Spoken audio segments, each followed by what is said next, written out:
இந்த உலகத்தையே திரும்பி பார்க்க வச்சது என்னமோ இந்த 2026 எலெக்ஷன் தான் பேச்சு பொருளா போயிட்டு இருக்கு. அது மட்டும் இல்லாம எந்த நியூஸ் சேனல் போனாலும் இந்த எலெக்ஷனை பத்தி தான் பேசிட்டு இருந்தாங்க. கொஞ்ச நாள் யாரு சிஎம் யாரு சிஎம் யாரு சிஎம் எப்ப சிஎம் ஆவாங்க எப்ப பதவி ஏற்பாங்கன்னு சொல்லி பேசின காலமெல்லாம் போய் இப்ப நம்ம சிஎம் அணிந்திருக்க உடை மேலதான் எல்லாரோட கண்ணோட்டமும் இருக்கு. ஏன்னா காலங்காலமா ஒயிட் அண்ட் ஒயிட் அப்படின்றது தான் போயிட்டு இருக்கு. எப்படி பாத்தீங்கன்னா வெள்ளை சட்டை அந்த கட்சி தலைவர் அணியும் கட்சி வேஷ்டி அதுன்னு தான் போயிட்டு இருக்கு. இப்ப எல்லாத்தையும் பிரேக் பண்ற மாதிரி நம்ம சிஎம் விஜய் அவர்கள் பிளேசர் அணிந்திருக்கத பத்தி தான் எல்லாரும் பேசிட்டு இருக்காங்க. எல்லாரோட கண்ணும் அதான் இருக்கு. என்னடா அது திடீர்னு சிம்பிளா சொல்லணும்னா என்னடா திடீர்னு கோட் ஷர்ட் போட்டு வந்துட்டாரு நம்ம தலைவர் அப்படின்றத பத்தி தான் எல்லாரும் பேசிட்டு வர்றாங்க. அந்த கோட் ஷர்ட்டுக்கு பின்னாடி இவ்வளவு காரணங்கள் இருக்கா அப்படின்னு நினைச்சாலே வியப்பா தான் இருக்கு. நான் கொஞ்சம் சேகரிச்ச தகவல்களை உங்ககிட்ட பரிமாறிக்கிறேன். நம்ம சிஎம் விஜய் மட்டும் இல்லாம எல்லாரும் முன்காலத்துல இருந்தே ஒவ்வொரு ஸ்டைல ஃபாலோ பண்ணிட்டு தான் வர்றாங்களாம். எக்ஸாம்பிள் நம்ம அறிஞர் அண்ணாவையே எடுத்துக்கலாமே. வேஷ்டி சட்டை தோளில் துண்டு தான் எப்பவுமே அணிஞ்சிருப்பாராம். அது எதுக்காக அப்படின்னு பாத்தீங்கன்னா எளிமை திராவிட பாரம்பரியம் அப்படின்றதுக்காக அதை அணிஞ்சிட்டு வர்றாரு. நம்ம எம்ஜிஆர் அவர்கள் தலையில் தொப்பி கண்ணாடி இல்லாம இருக்க மாட்டாருன்றது எல்லாத்துக்கும் தெரியும். அது என்ன காரணமாக இருக்கும்னு பாத்தீங்கன்னா மக்கள் செல்வாக்கு அப்புறம் வசியப்படுத்துதல் அப்படின்றதையும் சொல்றாங்க. அதுக்காக தான் இதெல்லாம் அணிஞ்சிட்டு அது அவரோட ஒரு ஸ்டைலா ஃபாலோ பண்ணிட்டு வர்றாரு. அடுத்ததாக நம்ம ஜெயலலிதா அம்மா இருக்காங்கல்ல, அது எல்லாத்துக்கும் தெரியும். நம்ம பச்சை புடவை மற்றும் நீல புடவை சில சமயத்துல அணிவாங்க.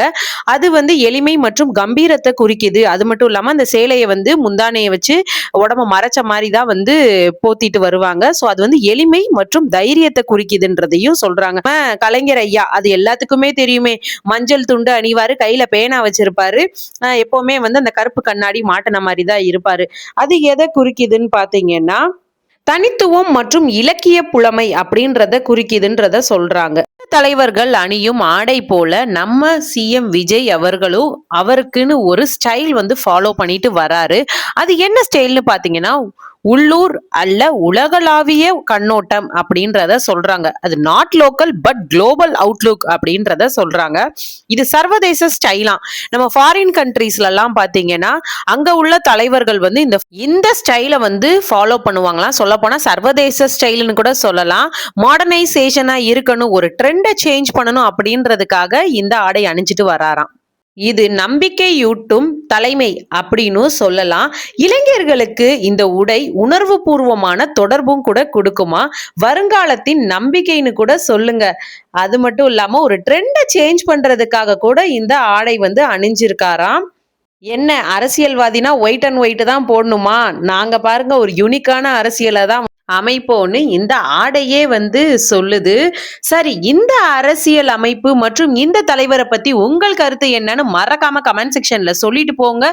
இந்த மாதிரி அரசியல் தகவல் மற்றும் யூஸ்ஃபுல்லான தகவலுக்கு மறக்காம நம்ம சேனலை சப்ஸ்கிரைப் பண்ணிட்டு இந்த கோட்டை பத்தி யாருக்கும் தெரியலையா, சாரி இந்த பிரேசரை பத்தி யாருக்கும் தெரியலையா, கண்டிப்பா நம்ம வீடியோவை ஷேர் பண்ணிருங்க. பாய்.